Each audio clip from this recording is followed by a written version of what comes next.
আসসালামু আলাইকুম। বাংলাদেশ বেতার, রাজশাহী। স্থানীয় সংবাদ পড়ছি শর্মিষ্ঠা দাস। নবায়নযোগ্য জ্বালানির ওপর গুরুত্ব দিয়ে রাজশাহী প্রকৌশল ও প্রযুক্তি বিশ্ববিদ্যালয়ের উপ উপাচার্য অধ্যাপক ড মোহাম্মদ আক্তার হোসেন বলেছেন, সামনের দিনগুলোতে আরও বেশি জ্বালানির প্রয়োজন হবে। কাজেই আগামীর দিনগুলোতে এনার্জি ও এনভায়রনমেন্টকে সমন্বয় করে গবেষণা করতে হবে। এজন্য নবায়নযোগ্য জ্বালানির ওপর গুরুত্ব দিতে হবে এবং এর সহজলভ্যতা নিশ্চিত করতে হবে। পরিবেশ রক্ষায় গ্রিন এনার্জি উৎপাদন বৃদ্ধি করতে হবে। আজ রাজশাহী প্রকৌশল ও প্রযুক্তি বিশ্ববিদ্যালয়ে international symposium on energy and environment শীর্ষক আন্তর্জাতিক সেমিনারে প্রধান অতিথির বক্তব্যে তিনি এই কথাগুলো বলেন। অনুষ্ঠানে সভাপতিত্ব করেন institute of energy and environmental স্টাডিজের প্রধান অধ্যাপক ড মোশাররফ হোসেন। তিনি জানান, সারা বিশ্বে প্রতিদিন ৩ লাখ ফ্লাইট পরিচালিত হয়। সাস্টেইনেবল এভিয়েশন ফুয়েল ব্যবহার নিশ্চিত করা গেলে এই সেক্টরে ৮০% কার্বন নিঃসরণ কমানো সম্ভব হবে। দিনব্যাপী আয়োজিত সেমিনারে ৮টি টেকনিক্যাল সেশন অনুষ্ঠিত হবে।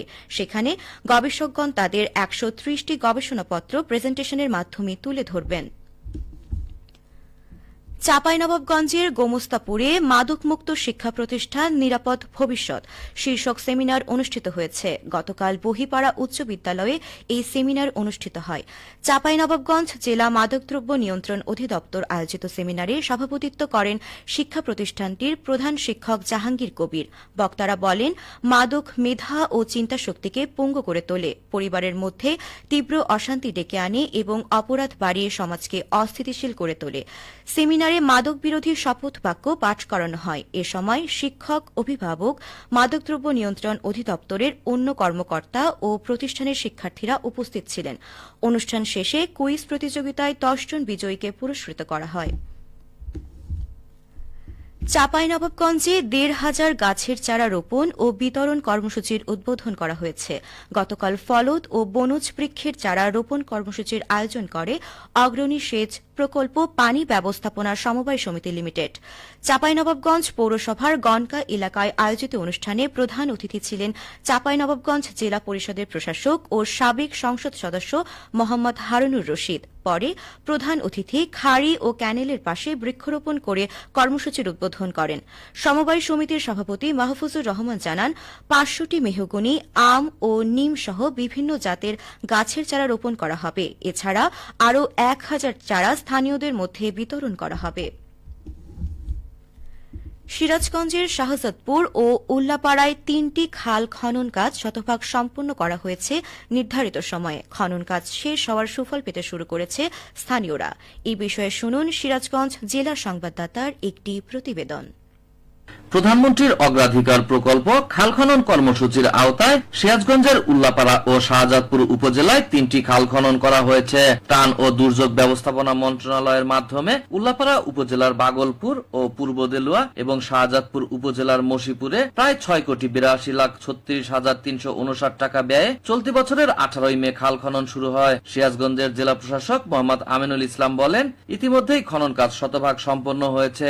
আমরা মূলত দুর্যোগ ত্রাণ ও ব্যবস্থাপনা মন্ত্রণালয় থেকে আমরা আমাদের উল্লাপাড়ার জন্য ২টি এবং শাহজাদপুরের জন্য ১টি খাল খননের আমরা বরাদ্দ পাই। তো ইতিমধ্যে আমাদের উল্লাপাড়া এবং শাহজাদপুরের ২টি খালেরই শতভাগ কার্যক্রম সম্পূর্ণ হয়েছে এবং আমরা এটা দুটো আমি নিজেও ভিজিট করেছি এবং আমাদের উপজেলা নির্বাহী অফিসার গণ একাধিকবার এটা ভিজিট করেছেন। বিভাগীয় কমিশনার স্যারও এটা ভিজিট করেছেন।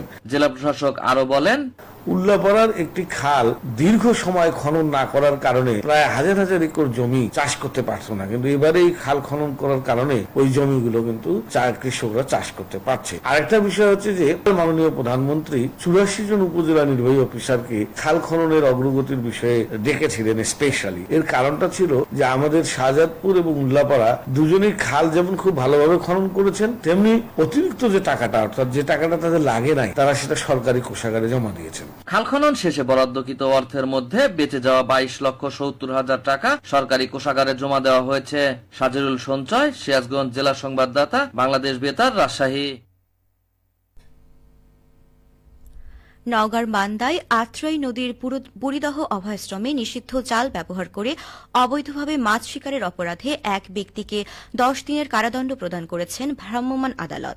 একই সাথে অভিযানকালে জব্দকৃত বিপুল পরিমাণ অবৈধ জাল ঘটনাস্থলেই পুড়িয়ে ধ্বংস করা হয়।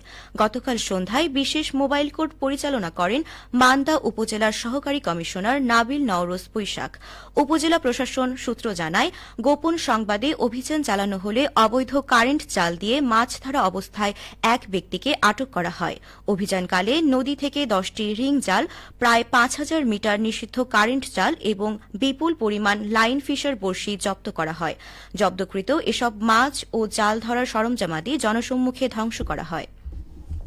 সবশেষে আবহাওয়া। আজ দুপুর 12টায় রাজশাহীতে তাপমাত্রা ছিল 33.8 ডিগ্রি সেলসিয়াস। এ সময় বাতাসে আপেক্ষিক আর্দ্রতার পরিমাণ 63%। রাজশাহী ও পার্শ্ববর্তী এলাকায় আজ সূর্যাস্ত সন্ধে 6টা 35 মিনিটে। সংবাদ শেষ হল। আমাদের পরবর্তী সংবাদ দুপুর 2টা 5 মিনিটে।